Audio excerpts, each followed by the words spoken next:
నమస్తే, మీరు చూస్తున్నవి మీ ETV for you కార్యక్రమాలు. విజయ్ శ్రీనివాస్ గారిని మాట్లాడాల్సిందే కోరుతున్నాం.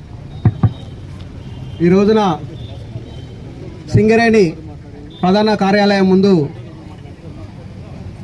రాజకీయ పార్టీలు వామపక్షాల ఆధ్వర్యంలో, అదేవిధంగా ఏఐటీసీ, సిఐటియు, ఐఎఫ్యు ఆధ్వర్యంలో పెద్ద ఎత్తున ధర్నా జరుగుతుంది. ఈ ధర్నా ఉద్దేశం ఏంటంటే, కేంద్రంలో ఉన్న బీజేపీ ప్రభుత్వం, నరేంద్ర మోడీ ప్రభుత్వము ఆనాడు 2020-22 కరోనా టైంలో చట్టాలను మార్చింది. ఈ చట్టాలను ఎవరి కోసం మార్చింది? బడా పెట్టుబడిదారులను వాళ్ళకు అనుకూలంగా చట్టాలు ఉండాలనే పద్ధతిలో చట్టాలను మార్చేసి మనకు సింగరేణికి సంబంధించిన దేశ సహజ సంపదమైన బొగ్గు బ్లాకులను కూడా మొత్తం కూడా వాళ్ళకు అనుకూలంగా కట్టబెట్టాలనే ఉద్దేశంతో చట్టాలను అర్ధరాత్రి పూట మార్చేసుకొని మొత్తం అనుకూలంగా వాళ్ళకి అప్పచెప్పాలనే ఉద్దేశంతో వాళ్ళు ఈ రోజున నరేంద్ర మోడీ ప్రభుత్వం చేస్తున్నది. మరి ప్రభుత్వం నరేంద్ర మోడీ మొన్న పార్లమెంట్ ఎన్నికలు జరిగినాయి.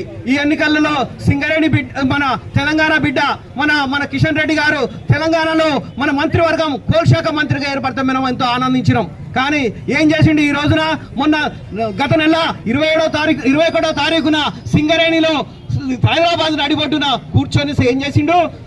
సింగరేణి బ్లాకులను సింగరేణికి కాకుండా బడా పెట్టుబడిదారులకు ఇవ్వాలని అమ్మాలని చూస్తుండు.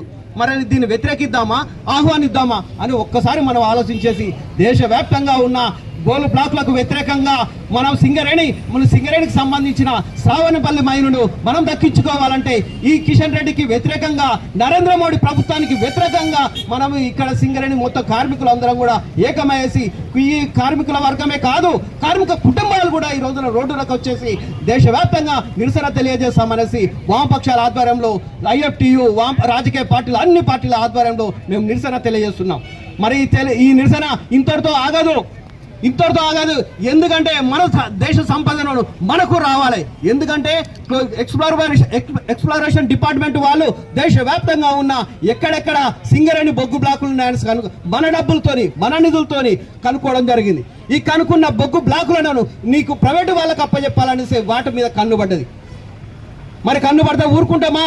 సింగరేణి కార్మికుడు, బొగ్గుబావి కార్మికుడు కన్నెర చేస్తే ఈ ప్రభుత్వం కుప్పగూలిపోతుంది అనేసి హెచ్చరిస్తున్నాం. అనేసి ఈ రకంగా ఈ ఎడాపీస్ ముందు హెచ్చరిస్తున్నాం మేమందరం కూడా.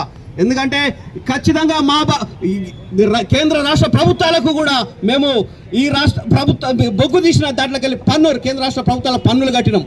పన్నులు ఎంత 30,000 కోట్ల రూపాయలు కూడా మనం తీసుకొనేసేసి మాకు అన్యాయాన్ని, మా కుటుంబాలకు ఉపాధి లేకుండా చేస్తావా, మాకు బతుకు తెరువు లేకుండా చేస్తావా, పర్మనెంట్ ఉద్యోగాలు లేకుండా చేస్తావా అనేసి మేము తిరుగుబాటు చేస్తున్నాం. దీన్ని ఖచ్చితంగా దేశవ్యాప్తంగా ఈ సింగరేణి రాష్ట్ర వ్యాప్తంగా కూడా నిరసన కార్యక్రమాలలో పాల్గొంటున్నా.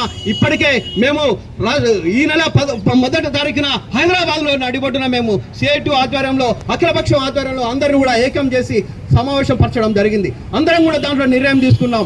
ఖచ్చితంగా ఈ ప్రభుత్వానికి వ్యతిరేకంగా, కేంద్ర ప్రభుత్వానికి వ్యతిరేకంగా రాష్ట్ర ప్రభుత్వం అనుబంధంగా ఉన్న ఐఎన్టీసీ కూడా ఆ రోజు సమావేశంలో పాల్గొన్నది. ఈ రోజున నిరసనకు రాలేదు. వాళ్ళు ఎందుకు రాలేదు? వాళ్ళు ఒక్కసారి ఆలోచించుకోవాలి. ఎందుకంటే వాళ్ళు కూడా మాకు అనుకూలంగానే ఉన్న ప్రభుత్వం కూడా అనుకూలంగానే ఉన్నది. ఈ తెలంగాణ ప్రభుత్వం అనుకూలంగా ఉన్నది. ఏంటంటే ఈ ప్రభుత్వం నుండి మా నిధులు ఈ సింగరేణి శ్రావణపల్లిని కూడా మాకు దక్కించాలి, మాకు కోరాలి అనేసి మేము సీఎం గారికి కూడా, మేము రేవంత్ రెడ్డి గారు కూడా మెమోరాండం ఇవ్వడం జరిగితే ఆయన కూడా అనుకూలంగానే కేంద్ర ప్రభుత్వానికి కూడా, కేంద్ర బొగ్గు శాఖ మంత్రులకు కూడా, కేంద్ర ప్రభుత్వానికి కూడా ఆయన విన్నపం తెలియజేసిండు. ఏందయ్యా, మా సింగరేణి కేటాయించేస్తే మా సింగరేణి కార్మికులు ఈ రాష్ట్ర ప్రభుత్వ